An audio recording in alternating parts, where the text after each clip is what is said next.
You know, we go through our struggles and our fights in our early years, and then in our middle age, and then later on, we can kind of relax and sit back and rest on our laurels and kind of pat ourselves on the back and say, you know, I did pretty well, didn't I? And now I can relax, and nobody will have that against me, hold that against me. I have that coming to me, my retirement, so to speak. Saint Haralambos is an example to all of us that we are called even up to the end of our life to be faithful. I take from Saint Haralambos that you will be tested in your faith no matter what age you are.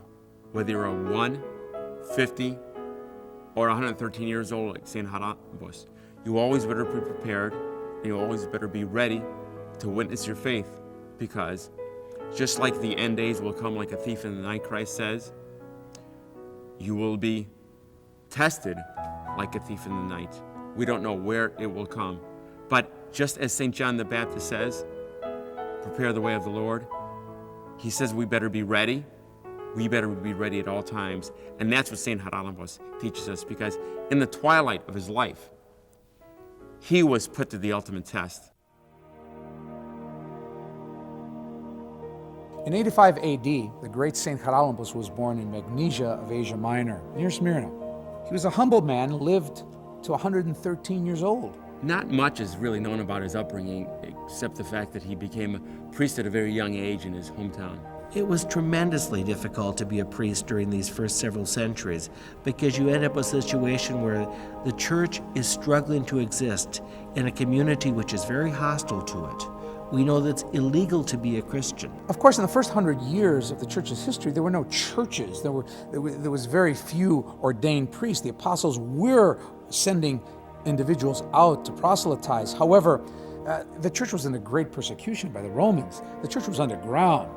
The church was in the catacombs. The communion suppers, imitating what Christ did, take ye, eat, this is my body, were done at meals, in homes, in private, in secret. The emperors were considered gods and wanted to be worshipped, and people would offer incense to the emperor and so on.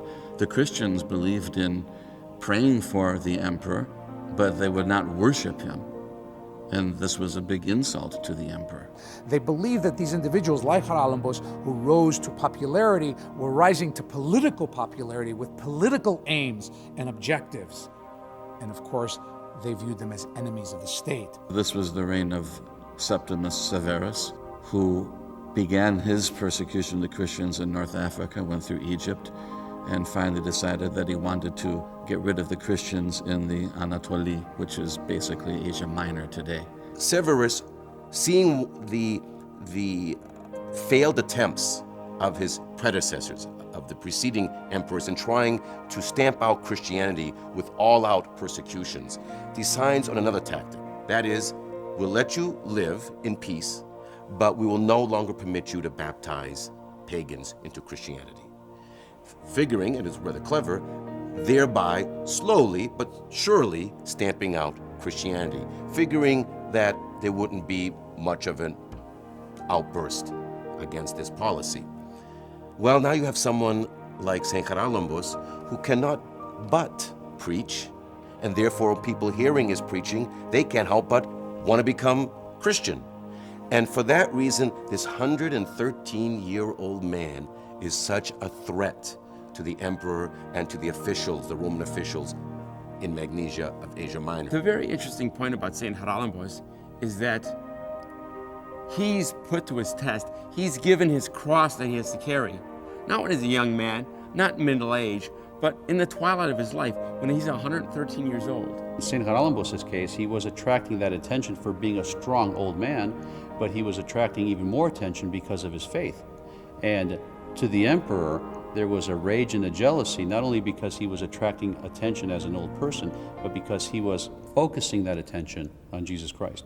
The provincial governor of the area, Lucianos, heard about the prominence of this Christian that was preaching all over and gaining so many people to Christianity, and summoned his soldiers to bring Haralambos unto him. Haralambos was brought before Lucianos and was told to deny Christ or suffer great torture and suffer great pain.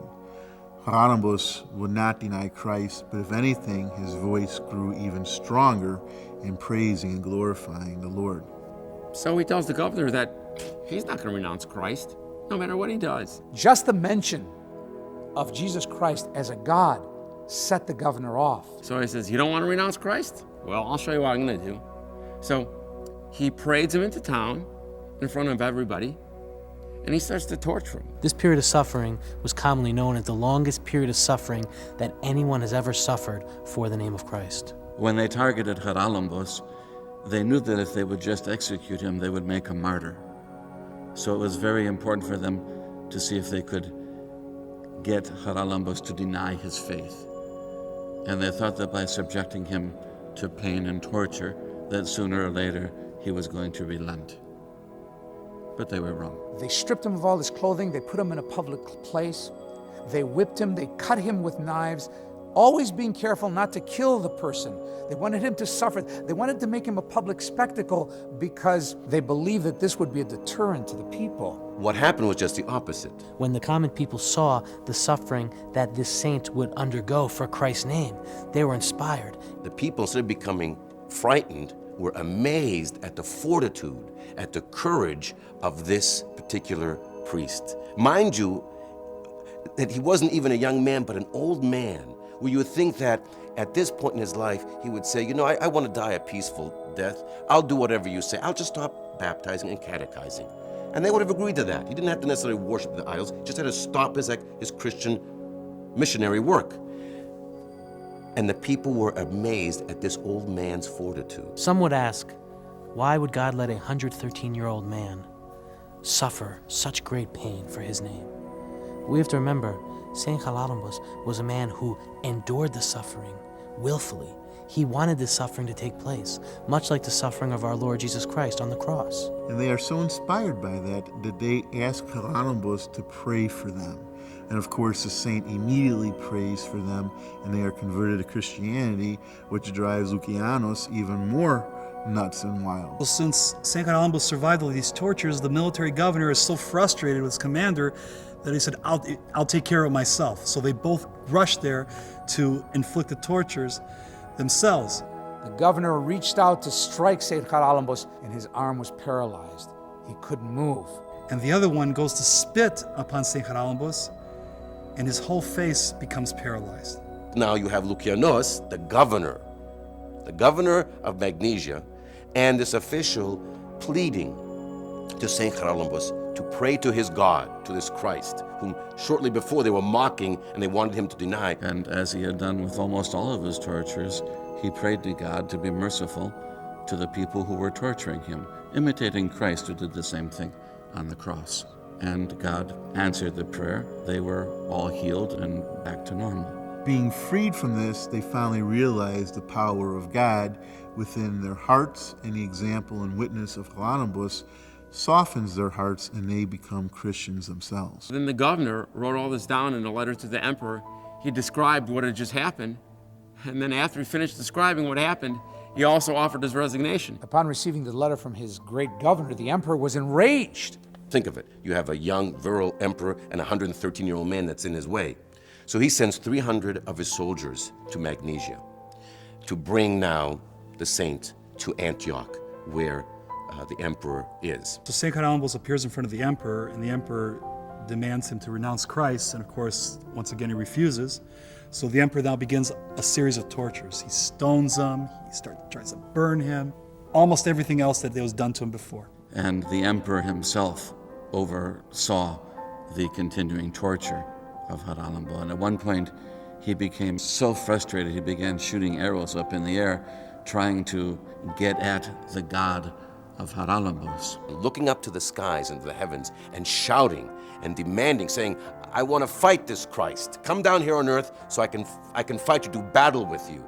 That's what all really emperors knew how to do. They weren't even very good administrators. They had their prefects, their governors do that. They were basically military commanders. So this was it. He was going to now do battle with the god of this ancient old man.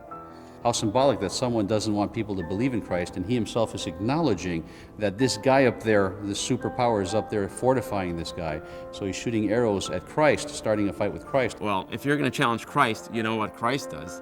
Christ, all of a sudden, he opens up the sky and a storm pours out and destroys everything in the area. The emperor's daughter, Galini, even is intimidated by this and appeals to her father, the emperor, to please put a rest to all of this. She realized that this was the consequence of his rage and that he needed to understand what he was dealing with. His daughter comes to him and says, you know something, if I were you, I would give in to these people. This God is more powerful than your arrows and your military and your political power. So the emperor does not listen to her. So then she turns to Saint Haralambos and begs him, please pray for us to stop this. And of course, Saint Haralambos does, and the storm subsides. For 3 days, the emperor stays inside of the palace. He doesn't come out. He contemplates now what has happened to him. You can imagine that there was probably a tug of war going on in his own heart, seeing this faith of this frail old man on one hand, but stronger than the strongest of his soldiers on the other, fighting for the Lord's army. During those 3 days, Galini, his daughter, has a dream. And in the dream, she beholds a beautiful garden. And there is outside of the garden her father and Crispus. And between her father and Crispus and the garden is an angel with a fiery sword. And then she sees herself in the garden. She wakes up, she goes to Saint Haralambos, approaches him, and tells him of this dream and asks him to interpret it for her. And the saint knows immediately. And he says to her, the dream means this, that you have accepted Christ, and therefore you will be in paradise. You will receive the kingdom of heaven. He says, unfortunately though, your father, the emperor, and Crispus will not accept Christ, and therefore they will not enter into paradise, into the kingdom of heaven. Severus was kind of reticent exactly how to deal with Haralambo. He didn't want to execute him outrightly because he would create a martyr, so he wanted either to get him to weaken in his faith or to degrade himself. So he ordered that he be sent to the home of a widow. It was a shame to be banished to a widow's house, and at the same time, it is an attempt to shame him and to call attention to others that they might suffer a similar fate. When he arrived at the home where he was forced to stay for the night, he leaned against the post outside of the house, and immediately the post turned into a tree and began to blossom, and green leaves and shade and all kinds of things all around it. And when she saw that, she was really taken in that this man was special. It becomes like his pulpit. He starts to preach to this woman. The neighbors start to hear him and start to come daily to listen to the wisdom of this man, even though public opinion was supposed to humiliate him because he was living with this widow. It did the opposite. Severus was very hesitant to execute Haralambos, but there was a regional governor in Antioch whose name was Crispus, who was much more violent and much more ambitious. Crispus approaches the emperor and says to him, you need to have this man beheaded, and you need to stop what's happening. Finally, Severus, after everything he had gone through and failed, decided that Crispus was right, and he gave the order for Haralambos to be beheaded. And he sends a person by the name Porphyrios and Baptist to go bring him back to torture him and behead him and get it over with. As the two executioners raised their weapons to execute Haralambos, a voice came from heaven and said, well done, my faithful servant. Enter into the kingdom of heaven.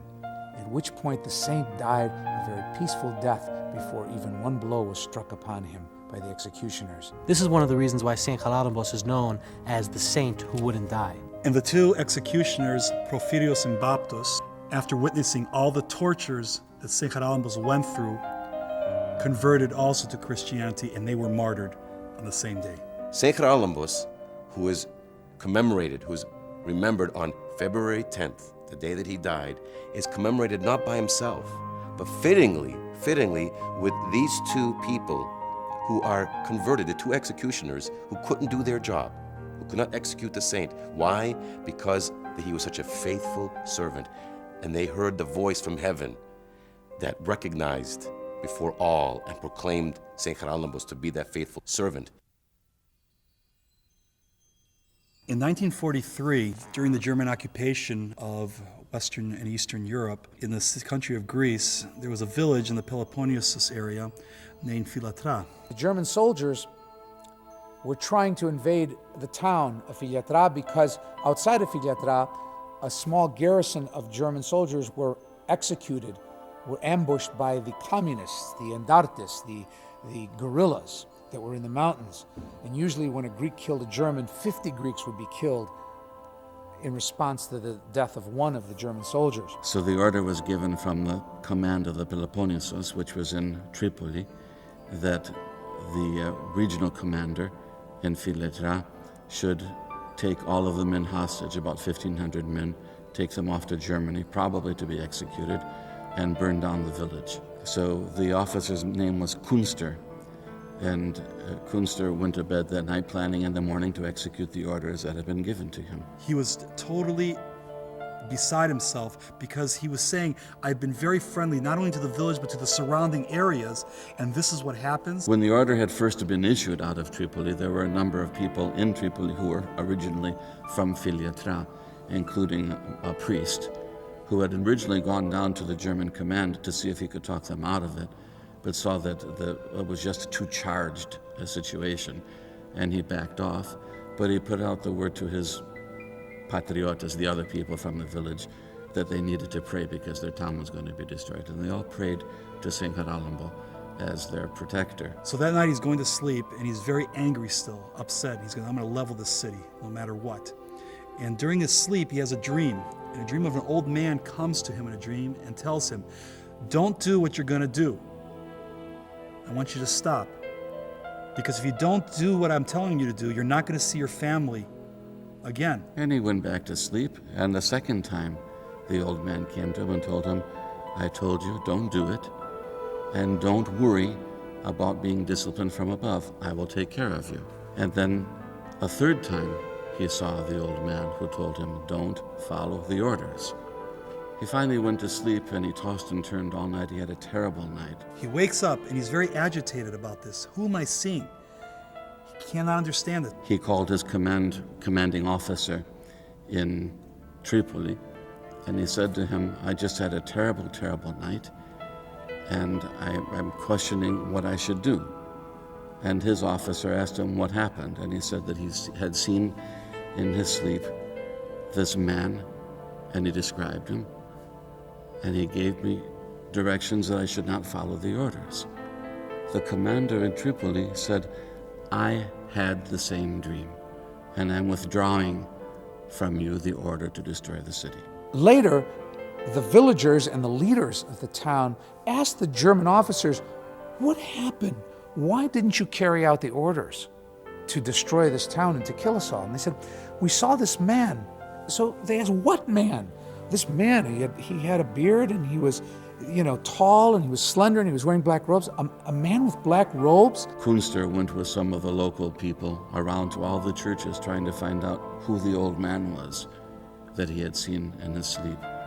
And they went to all the churches, and finally, at the church of the Panagia, he saw an icon of Saint Haralambos, and he said, that's him. Who is this man? And they told him all about it. He prayed, he fell down on his knees, which is extremely impressive because most people from other Christian traditions don't have this idea of praying to saints or accepting this. But he was so taken in by what had happened and by the power of the experience that he had through the night that he just fell down in tears and prayed. And he says, I will do what you told me to do. I will not level the city. Will you do for me what you said you would do for me?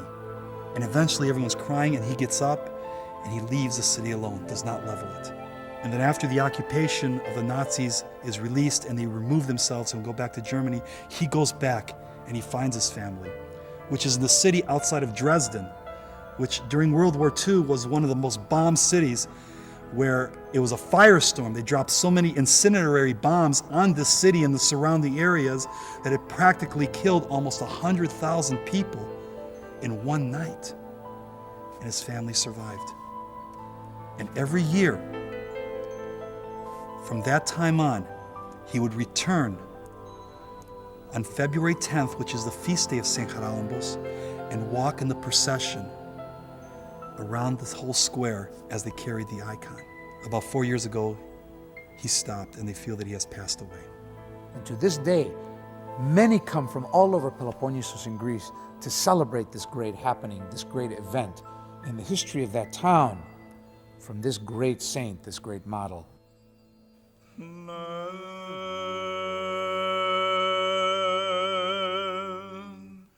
Ο στήλος ακλόνητος της Εκκλησίας Χριστού και λίχνος αηφωτός της οικουμένης σοφέν εδείχθης Χαράλαμπες έλαμψας εν το κόσμο δια του μαρτυρίου έλυσας και ειδόλων την σκοτωμέναν μάκαρ δύο εν παρησία Χριστόν πρέσβευε σωθήνε